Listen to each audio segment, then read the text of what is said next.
पूरी दुनिया के लिहाज से गले की नस अगर कोई कही जाए और कोई ये दावा करे कि वो गले की नस जिस वक्त चाहे काट सकता है, क्या कहेंगे आप? इसके अलावा अभी खुर्रम शहर 4 की दहशत खत्म नहीं हुई थी, लेकिन ईरान तो फिर एक नया डरावना एलिमेंट लेकर आ गया। क्या है वो एलिमेंट? इसके अलावा परमाणु हथियार पर, ईरान के परमाणु कार्यक्रम पर सबसे बड़ी ऑथेंटिक अपडेट इस वक्त हमारे पास है। कुछ देर में हम आपको वो भी बताएंगे। सीरिया से भी थोड़े बहुत अपडेट है, सीरिया के अपडेट की भी जानकारी लेंगे। साथ ही साथ अब जबकि चर्चा की मेज पर दो लोगों को बैठना है, तनाव कम करने की बात हो रही है, तो अचानक से ये क्यों हो रहा है कि अरागची जाकर परमाणु प्रसार वाली संस्था से जाकर मुलाकात कर रहे हैं? ये क्यों हो रहा है कि एक और बड़ा जो बेस है, युद्धपोत वाहक विमान है, चलता फिरता युद्ध शहर है लिंकन के बाद, वो रवाना किया जा रहा है? ये पेचीदगी क्या है, किस तरफ जा रही है, क्या रणनीति है? इन तमाम चीज़ों को डिकोड करेंगे। आपके साथ मैं हूं ललित प्रजापति, आनंद हमारे साथ बने हुए हैं। आनंद, सबसे पहले तो बैठक का अपडेट आप हमारे दर्शकों को देंगे। इसके अलावा एक बड़ी मुलाकात हुई है, वो बड़ी मुलाकात इस मायने में है, अरागची IAEA के जो हेड हैं उनसे उन्होंने मुलाकात की है। ये थोड़े अपडेट की बात कर ली जाए, फिर अगला। बिल्कुल, देखिए तो पहले कल जो बैठक होने वाली है, जेनेवा में बैठक होगी ईरान और अमेरिका की दूसरी चरण की बैठक, और इस बैठक में भी नेतृत्व जो होगा अमेरिका की तरफ से, जो प्रतिनिधिमंडल है वो स्टीव विटकॉफी होंगे, और इधर से ईरान की तरफ से होंगे अब्बास अरागची। लेकिन इस बीच एक बड़ी खबर आ रही है, कल बैठक तो होने वाली है, लेकिन इस बैठक की एक जो ये बड़ी खबर है, ये इसलिए अहम हो जाती है क्योंकि ईरान को भी पता है और अमेरिका को भी पता है कि बैठक कल यानी कि मंगलवार के दिन होने वाली है। तो अब क्या ऐसी ज़रूरत आन पड़ी कि ईरान को ये बड़ा फैसला लेना पड़ा है? दरअसल हुआ क्या है कि ईरान ने जो 1 और 2 फरवरी को नौसैनिक अभ्यास शुरू करने की बात कही थी, लेकिन ट्रंप के धमकी के बाद से उसको कैंसिल कर दिया जाता है। लेकिन अमेरिका के एक कदम और बढ़ने की वजह से, एक कदम इसलिए मैं बोल रहा हूं क्योंकि एक जहाज वहां पर तैनात है अरब सागर में, USS अब्राहम लिंकन, लेकिन दूसरे जहाज भेजने की तैयारी में है अमेरिका, उसको लेकर के ईरान बहुत चिंतित है। और यही कारण है कि जो युद्ध अभ्यास ईरान ने कैंसिल कर दिया था उसको फिर से पुनः चालू कर दिया है, और ये युद्ध अभ्यास जो है होर्मुज में ही हो रहा है। ये वही जगह पर है जहां पर आकर के अमेरिकी जहाज, जहां पर मतलब एक तरीके से अपना वहां पर अड्डा जमाने वाले थे, लेकिन ऐसा होता नहीं है। कुछ गर्मा गर्मी का माहौल होता है, वापस लौटता है, फिर अरब सागर में जाकर के तैनात है। लेकिन ये जो ईरान ने अब कदम उठाया है, इसके साथ एक वीडियो जारी किया है, और इस वीडियो में भी दिखाया है कि USS अब्राहम लिंकन हो या फिर USS जेराल्ड R फोर्ड, ये सब जहाज इस मिसाइल के आगे कमज़ोर पड़ जाएंगे, ऐसा ईरान का दावा है और ईरान ने वीडियो में जारी करके बताया है। लेकिन ये जो नौसैनिक अभ्यास है, ये हॉर्मुज में होने वाली है, और यहाँ पर हो रही है, अभ्यास शुरू हो गई है, शुरू कर दिया है इन लोगों ने। IRGC की टीम है वहाँ पर, जो ईरान की सेना है वहाँ पर युद्ध अभ्यास कर रही है। और ये युद्ध अभ्यास में ऐसी खबरें भी सामने आ रही थी कि आने वाले समय में रूस और चाइना भी जुड़ सकते हैं, लेकिन अभी तक ऐसा कोई अपडेट नहीं है। लेकिन ईरान ने ये युद्ध अभ्यास जो है कि शुरू कर दिया है। इसके साथ जो है कि ईरान ने एक वीडियो जारी किया है, इस वीडियो में कादिर मिसाइल की जिक्र किया गया है, और कादिर मिसाइल को इसमें एक तरीके से लॉन्च करके ये दिखाया गया है कि अमेरिकी जहाज पर अगर ये हमला होता है, इस मिसाइल से हमला होता है, तो अमेरिकी जहाज जो है कि किस तरीके से धुआं हो जाएगा या फिर नष्ट हो जाएगा, बेकाम का हो जाएगा अमेरिकी जहाज, ऐसा मतलब उनका, ईरान का ये दावा है। बिल्कुल, 2 बड़ी बातें जो आनंद कही उसे समझ लीजिए। पहले, कितना स्मार्टली इसे नाम दिया गया है। जो IRGC की नेवी ड्रिल चल रही है होर्मुज में, मैंने जिस गले का जिक्र किया था वो होर्मुज ही है। पूरी दुनिया का 26 से 30% तेल का कारोबार इसी पर टिका हुआ है, और एक जगह आकर ये इतना सकरा हो जाता है, ईरान जब चाहे वहां जैसे चाहे स्थितियों को पलट सकता है। हैरानी की बात देखिए कि 1980 में भी ऐसे हालात नहीं बने, वहां से पूरी तरह से जो ट्रांसपोर्टेशन है वो नहीं रुका, लेकिन आज स्थितियां ये हैं कि तनाव की बातों के बीच, शांति की बैठक के बीच वहां पर एक नेवी ड्रिल शुरू कर दी जाती है। ये होर्मुज, जो आनंद ने जानकारी दी है, और नाम कितना अच्छा दिया है, smart control of Hormuz strait. हर बार यही ईरान धमकी देता है कि हम यहां पर कंट्रोल कर लेंगे तो सबको दिक्कत हो जाएगी। यही वो गला है जिसका मैंने जिक्र किया था, दुनिया का गला। दूसरी महत्वपूर्ण बात, कादेर मिसाइल, खुर्रमशहर 4 का हमने जिक्र किया। आप तमाम ईरान से जुड़े हुए जितने भी आप एक्सप्लेनर आज की डेट में देख रहे हैं, उसमें खुर्रमशहर 4 की बात आ रही है, लेकिन सबसे लेटेस्ट हम आपको बताएं, कादेर उससे ज्यादा कहीं घातक है। और बाकायदा इसका वीडियो जारी करके ईरान ये भी चेता रहा है कि बातचीत की टेबल पर अगर आप सकारात्मक बातचीत के साथ, सकारात्मक पॉइंट के साथ आ रहे हैं तब तो ठीक है, लेकिन अगर आपके इरादे कुछ और हैं, इजराइल के साथ मिलकर कोई शरारत की आप सोच रहे हैं, तब ईरान चुप नहीं बैठेगा। एक और बात, ईरान के परमाणु हथियार पर सबसे बड़ा ऑथेंटिक अपडेट, ये हमने आपको कहा था, ये आनंद बताएंगे। बिल्कुल, लेकिन इस बीच एक खबर और आ रही है। खबर यही है कि अंतर्राष्ट्रीय परमाणु ऊर्जा एजेंसी मतलब IAEA के चीफ से अब्बास अराक्ची जो है उनकी मुलाकात हुई है और इन लोगों ने बातचीत हुई है। क्योंकि कल होने वाली बैठक जेनेवा में बैठक से पहले अब्बास अराक्ची जो है कि मिलते हैं IAEA के चीफ से, और वहाँ से कुछ बातें निकल के आती हैं। हालांकि ये सोर्सेज के हवाले से है, अभी पुख्ता जानकारी सामने नहीं आई है, लेकिन IAEA के प्रमुख जो हैं राफेल ग्रोसी, उनसे मुलाकात हुई है और उन्होंने कहा क्या है, उन्होंने कहा है कि हम फेयर ऑफ डील को लेकर के, मतलब जो ईरान और अमेरिका के बीच जो डील हो रही है उसको लेकर के एक तरीके से वो आइडियोलॉजी की बात कर रहे हैं, और वो कह रहे हैं कि धमकी के आगे झुकना, मतलब एक तरीके से एक टेबल में बातचीत करना और एक तरफ धमकी देना, ये मुनासिब नहीं है। मतलब अगर डील करनी है आपको तो बैठ करके समझौता करना होगा, क्योंकि आज से ये प्रतिबंध नहीं लगा हुआ है ईरान पर 2015 में कम हुए थे प्रतिबंध, लेकिन 2018 में जब इस संधि से अलग हो जाता है अमेरिका, क्योंकि आपको भी पता है जब 2015 में ये JCPOA का संधि हुआ था, समझौते हुए थे, तो उस समय ओबामा साहब थे, ओबामा साहब के हुआ था, लेकिन जब ट्रंप आते हैं तो इस समझौते से बाहर निकल जाते हैं और कुछ नए नए प्रतिबंध लगा देते हैं, जो कि अभी भी लगे हुए हैं। लेकिन IAEA ने ही बहुत सारे दावे कर चुके हैं ईरान के ऊपर। पहला दावा तो यही है कि ईरान जो है कि परमाणु बम बना सकता है, ऐसा उनका दावा था IAEA की। हालांकि जब ईरान पर अटैक होता है अमेरिका की तरफ से और इजराइल की तरफ से, तो ईरान सबसे पहले आरोप लगाता है IAEA पर कि IAEA की गलत जानकारी की वजह से ये अमेरिका का हमला हुआ है। उसके बाद अब जिस तरीके से फिर से सामने, क्योंकि आप भी देखे होंगे जून के हमले से पहले ये जानकारी आ रही थी कि ईरान जो है कि 6 परमाणु बम बना सकता है, उनके पास यूरेनियम इतने जमे हो चुके हैं कि वो 1 हफ्ते में परमाणु बम बना सकते हैं, ऐसे ऐसे दावे आ रहे थे। लेकिन जब हमला होता है, हमले में अमेरिका दावा करता है कि हम उनके न्यूक्लियर प्रोग्राम जो चल रहे थे, परमाणु जहाँ प्रोग्राम थे वहाँ पे उसको ध्वस्त कर दिया गया है हमले करके।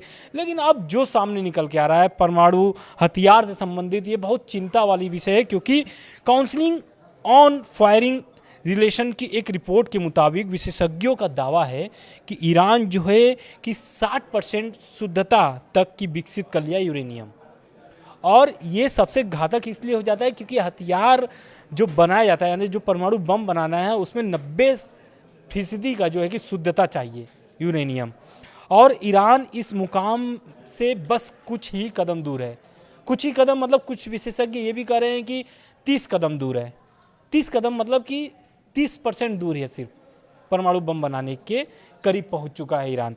तो अब इस मामले को लेकर के अलग अलग विशेषज्ञों का राय है, दावा है कि क्या ईरान सच में परमाणु बम बना सकता है, क्योंकि आपको भी पता है कि पहला बैठक हुआ था ओमान में, उसकी बैठक के बाद कोई डिटेल सामने नहीं आती है, फिर दूसरी बैठक शेड्यूल कर दी जाती है जो कि 17 तारीख को होने वाली है। लेकिन अब ये जो परमाणु बम को लेकर के नए नए जानकारी सामने आ रहा है, ये कहीं ना कहीं चिंता का विषय है, क्योंकि जब नेतन्याहू अभी गए थे वाशिंगटन, वहाँ पर सबसे बड़ा दावा यही था कि उनके परमाणु प्रोग्राम को पूरी तरीके से ख़त्म करना है, ना कि रोकना है। दूसरा बात कि बैलिस्टिक मिसाइलें जो हैं वो पूरी तरीके से बंद कर दें, क्योंकि ट्रंप का या फिर जो व्हाइट हाउस की तरफ से बयान आया है कि ईरान मिसाइल बनाए, लेकिन वो 500 किलोमीटर दूरी तक के रेंज वाले हथियार ही बनाए, ऐसा नहीं है कि वो कुछ भी, अब जैसा कि कादिर मिसाइल का हम लोगों ने जिक्र किया स्टार्टिंग में, तो कादिर मिसाइल उस वीडियो में दिखाया गया है कि ये वीडियो जो है कादिर मिसाइल है इसमें, और ये मिसाइल किस तरीके से देखिए हमला कर रहा है ईरान के ऊपर, सॉरी अमेरिका के ऊपर, अमेरिकी सैनिकों के ऊपर। मतलब वो एक तरीके से डिजाइन किया हुआ वीडियो है, ऐसा कोई मतलब सीरियस वीडियो नहीं है, वो एक एक्सप्लेन करने वाली, मतलब एक उदाहरण वीडियो दिखाया है ईरान ने। जी बिल्कुल। ये दरअसल ये सिर्फ एक, आप इसे एक एनिमेटेड वीडियो मत देखिए, आप ये देखिए कि एक बंदा, एक व्यक्ति जो इस्लामिक धर्मगुरु कहलाता है, शिया धर्मगुरु है, उसका अंदाज देखिए आप। वो एक एनिमेशन के जरिए ये बता रहा है कि जो भी सुपर पावर होगे तुम अपने घर में होगे, हमें अगर छेड़ा तो हम तुम्हें छोड़ेंगे नहीं, हमें अगर छेड़ा तो हम तुम्हें छोड़ेंगे नहीं। एक बात। दूसरी बात कि जिस तरीके से जून में युद्ध होता है, अमेरिका कहता है हमने तो सारे परमाणु जो फैसिलिटी वो खत्म कर दी, और अभी हम फिर उसी पे डिस्कशन कर रहे हैं कि परमाणु हथियार किसके पास है, ईरान के पास। आनंद जिस बात का जिक्र कर रहे हैं 30 से 90%, 30 से 60% की एक्यूरेसी तक पहुंच चुका है, 90% उसे चाहिए। अब एक बात समझिए, क्रोनोलॉजी देखिए, जून में लफड़ा हुआ, ठीक, जुलाई, अगस्त, सितंबर, अक्टूबर, नवंबर, दिसंबर, जनवरी से हम इन सब पे डिस्कशन कर रहे हैं। 6 महीने में अगर कोई अपनी एक्यूरेसी को 60% तक ले जा सकता है, उसे बम बनाने में कितना वक्त लगेगा? इसी वजह से कहा जा रहा है कि ये चीज़ें अब स्टेप्स में बची हुई हैं। यही अमेरिका की सबसे बड़ी चिंता है, और अमेरिका से ज़्यादा इजराइल की चिंता है। दूसरा, मैं चाहूँगा आनंद, मिसाइलों को लेकर आप थोड़ा और डिटेल में बताएं, लेकिन मैं मिसाइलों के कार्यक्रम से पहले एक बात बता दूं, ये कमाल का मजाक है दुनिया की सबसे बड़ी ताकत का। उन्हें एक काम करो, ललित एक ऐसी मिसाइल बना लो कि तुम आनंद पे फेंको, आनंद तुम पे फेंको। खेल चल रहा है, हर देश को अपने आप को बचाने का अधिकार है। मिसाइल प्रोग्राम के बारे में बिल्कुल देखिए, पहला तो यही है कि विशेषज्ञ जो दावा कर रहे हैं कि अगर ईरान चाहे तो वो कुछ ही हफ्तों में परमाणु हथियार जो है कि मतलब जो जरूरतें संसाधन यानी जो सामान चाहिए ईरान को परमाणु बम बनाने के लिए, तो वो 1 हफ्ते में उसको तैयार कर सकता है। मतलब रॉ मटेरियल वो जुटा करके उसको फिर स्टार्ट कर सकता है, उसकी प्रोसेस स्टार्ट कर सकता है, ऐसा विशेषज्ञों का दावा है। उस रिपोर्ट के बाद अब ये सामने आ रहा है कि जो 2025 में जून में हमला हुआ था अमेरिका का, उसके बावजूद ईरान जो है अपनी ज़मीन के नीचे फिर से निर्माण कार्य शुरू कर दिया है। ये निर्माण कार्य वही है जैसा कि आपने मिसाइल सिटी देखा होगा। मिसाइल सिटी जो है वो 500 मीटर अंदर, ज़मीन के 500 मीटर अंदर निर्माण किया गया है, गहरे 500 मीटर अंदर में। तो ये बहुत, ईरान जो है कि आप शुरू से आप देखिए ईरान किस तरीके से काम कर रहा है, हर एक धमकियों वाले बयान के बीच नए नए कदम उठा रहा है, नए नए वीडियो जारी कर रहा है कि देखो आपको कैसे हम तबाह कर सकते हैं, आपके सैनिकों को कैसे मतलब कि मार सकते हैं। इस तरीके का ईरान की तरफ से लगातार दावा आ रहा है। लेकिन अब जो ईरान का ये मिसाइल प्रोग्राम है, सबसे चिंता का विषय इजराइल का इस वक्त सबसे ज़्यादा चिंता का विषय है, क्योंकि ईरान के पास कुछ ऐसे बैलिस्टिक मिसाइल है, वो चाहे तो इजराइल के साथ साथ बल्कि पूरे यूरोप के हिस्से को बर्बाद करने में उसको सक्षम है। मतलब वो मिसाइल जो है, अगर वो मिसाइल छोड़ते हैं ईरान से, तो वो पूरे यूरोप को भी अपने कब्जे में ले सकता है। तो ये कहीं ना कहीं इजराइल का यही चिंता है कि पहले इसके बैलिस्टिक मिसाइलों को रद्द कर दिया जाए, पूरी तरीके से बंद कर दिया जाए। प्रॉक्सियों को शुरू से जो मदद की बात हो रही थी वो अभी तक बंद है, आपको भी पता है। लेकिन अब ये 2 मुद्दों से लेकर के अब्बास अराक्ची जो है कि वो मुकर क्या रहे हैं, वो शुरू से बोल रहे हैं कि इस डील में सिर्फ परमाणु की बात होगी, परमाणु बम पर बात होगी, परमाणु प्रोग्राम पर बात होगी। हम इन 2 मुद्दों पर बातचीत करने के लिए तैयार नहीं हैं और ना आप इस पर बातचीत करना चाहते हैं। पहला है बैलिस्टिक मिसाइल प्रोग्राम जो वो अपना चलाते हैं, क्योंकि सेल्फ ऑफ डिफेंस, किसी भी कंट्री का सेल्फ ऑफ डिफेंस बनाने के लिए वो अपना मिसाइल का प्रयोग करते हैं ईरान। तो ये कहीं ना कहीं ईरान जो है अपने मिसाइल प्रोग्राम को वो समझ रहा है कि कितना ताकतवर है, क्योंकि आपको भी पता है कि रूस यूक्रेन के युद्ध में भी मिसाइल जो है कि पाए गए थे इसके ईरान के। तो कहीं ना कहीं ईरान ये जानता है कि हमारा इस वक्त सबसे ताकतवर अगर कोई हथियार है तो वो है मिसाइल। बिल्कुल, सबसे ताकतवर हथियार जो है वो मिसाइल है। और इसके अलावा हम सीरिया को लेकर भी एक अपडेट लेंगे, लेकिन इस बात को समझ लीजिए कि किस तरीके से ये काम किया गया है 6 महीने में रफ्तार पर। अगर कोई मिसाइल 5,000 किलोमीटर की रफ्तार से चल रही है, खामनेई ने उसे 10,000 करवाया। अगर कोई 100 किलोमीटर तक मार कर सक रही है, खामनेई ने कहा कि इसे 1000 किलोमीटर तक करिए। यही दरअसल अमेरिका का सबसे बड़ा डर है, और वही डर उसे रोके हुए। एक और डर भी है, आपने एक लंबा चौड़ा पीस बोर्ड बना रखा है, उसमें ज़्यादातर जो कंट्री हैं वो अरब कंट्रीज़ हैं। अरब कंट्रीज साफ कह चुकी हैं कि हम अपनी ज़मीन का इस्तेमाल होने नहीं देंगे। इस दशा में अगर आप ईरान पर चढ़ने की कोशिश करेंगे तो वो जो भारी भरकम बजट दिया जा रहा है, वो जो जिस पर बैठकर यूएन से मुकाबला करने की ट्रम्प सोच रहे हैं, वो स्वप्न एकदम धराशायी हो जाएगा। यही वजह है कि इजराइल से कहा जा रहा है कि थोड़ी ठंड रख भाई, और या तो फिर कोई ऐसा बहाना इजराइल क्रिएट कर दे, मोसाद को बोले कि ईरान से बैठकर कहीं बम फेंक दो, प्रॉक्सी जिसे आप कहते हैं, फेक जिसे आप कहते हैं, तब अमेरिका को वो कोई बहाना मिल पाएगा। लेकिन अभी उसमें कितना वक्त है, इसके लिए थोड़ा इंतजार। अपने प्रॉक्सियों को भी मजबूत करना पड़ेगा। दूसरी ओर कि उनकी जो अभी बातचीत है, क्योंकि अब देखिए कल पता चलेगा, 24 घंटे बाद पता चलेगा कि ये जो बैठक हुई है, इस बैठक के बाद क्या परिणाम निकल के आता है। हालांकि जेडी वेंस की तरफ से जो बयान निकल के सामने आ रहा है वो ये निकल के आ रहा है कि ये जो डील है ईरान से करना बहुत ही मुश्किल है, क्योंकि इसके पहले भी कई चरणों में बातचीत हो चुकी है। अटैक के पहले, जून से पहले, वो भी बातचीत असफल रही है, और ये भी बातचीत असफल रहेगी। उनकी ऐसी आकलन कर लीजिए, वो जेडी वेंस का ये आकलन है, इस तरीके से वो आकलन कर रहे हैं कि ये जो बैठक हो रही है, ये बैठक सफल नहीं हो सकती है, ऐसा उनका कहना है। बिल्कुल बिल्कुल। और बैठक होते रहना, शांति की चर्चा होते रहना, और उस बीच अचानक से हमला कर देना, इसमें सिद्धहस्त है अमेरिका। वेनेजुएला से चर्चा हो रही थी, अचानक हमला हो जाता है। जून में ईरान से चर्चा हो रही थी, अचानक से हमला हो जाता है। अभी फिर चर्चा हो रही है, और फिर ये बात कही जा रही है। ईरान लेकिन इसे बखूबी समझता है। आज जिन पॉइंट्स पर हमने चर्चा की, दुनिया के गले की नस जिसे हमने कहा होर्मुज, कतई कोई ये नहीं कह सकता कि अगर होर्मुज बंद हो जाएगा तो उसका असर उस पर नहीं पड़ेगा। पूरी दुनिया पर होर्मुज का असर पड़ेगा। इसके अलावा खुर्रम शहर के अलावा कादेर अब आ गई है, जो अमेरिका का दूसरा बड़ा डर है। परमाणु हथियारों को लेकर सबसे ऑथेंटिक अपडेट जान लीजिए, 60% एक्यूरेसी तक पहुंच चुका है। सिर्फ 30% की और ज़रूरत है, और उसके बाद धड़ाम ईरान परमाणु शक्ति संपन्न हो जाएगा। सीरिया, आनंद जो डिकोड कर रहे थे, दरअसल बार बार आपने अराकची की या किसी ईरान की बातों में जिक्र सुना होगा, रीजनल कॉन्फ्लिक्ट। हम जो क्षेत्रीय आसपास हैं, हम सब मिलकर अस्थिरता करेंगे या परेशान करने की कोशिश करेंगे, या रीजनल कॉन्फ्लिक्ट पैदा करने की कोशिश करेंगे। लेकिन एक तरफ पाकिस्तान है, 900 किलोमीटर की सीमा, मुनीर जाकर अमेरिका से मुलाकात कर रहे हैं, समझिएगा, क्रोनोलॉजी समझिएगा। दूसरी तरफ सीरिया है, जिससे बॉर्डर लगा हुआ है। सीरिया अब पूरी तरह अमेरिका के कब्जे में है, ये बात ईरान भी समझ रहा है। इसी तरीके से आसान लैंग्वेज बिल्कुल। लेकिन देखिए एक बात और इसमें जोड़ना चाहते हैं, क्योंकि खामनेई साहब और अब्बास अराक्ची साहब ये साफ बोल दिए कि हमें परमाणु बम नहीं चाहिए, परमाणु बम इस्लाम के लिए हराम है, उन्होंने साफ बोल दिया है। लेकिन जिस बात पर हम लोगों ने अभी डिस्कस किया है कि परमाणु बम बना सकते हैं, तो ये दावा जो है काउंसलिंग ऑन फॉरेन रिलेशंस का है, और इस रिपोर्ट के मुताबिक विशेषज्ञों ने दावा किया था। तो ईरान अभी भी नहीं चाहता है कि वो परमाणु बम बनाए। हाँ, लेकिन कई मंत्रियों ने उनके दावा कर दिए हैं कि वो अगर मजबूर करेंगे तो हम लोग के पास बनाने के लिए हम लोग सक्षम हैं और बना भी सकते हैं। हालांकि खामनेई साहब साफ साफ बोल दिए हैं कि ईरान को परमाणु बम की ज़रूरत नहीं है, ईरान को ज़रूरत है तो ईरान की जनता की एकता, क्योंकि जिस तरीके से वहाँ पर प्रदर्शन हुआ है, प्रदर्शन में लगभग 6000 से 7000 लोगों की मौत हो चुकी है।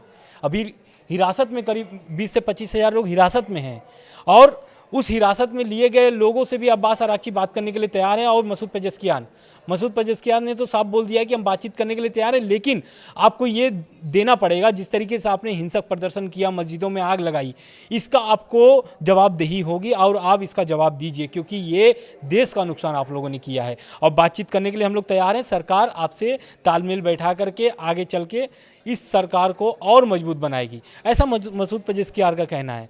तो खामनेई साहब नहीं चाहते हैं कि परमाणु बम ईरान के पास हो।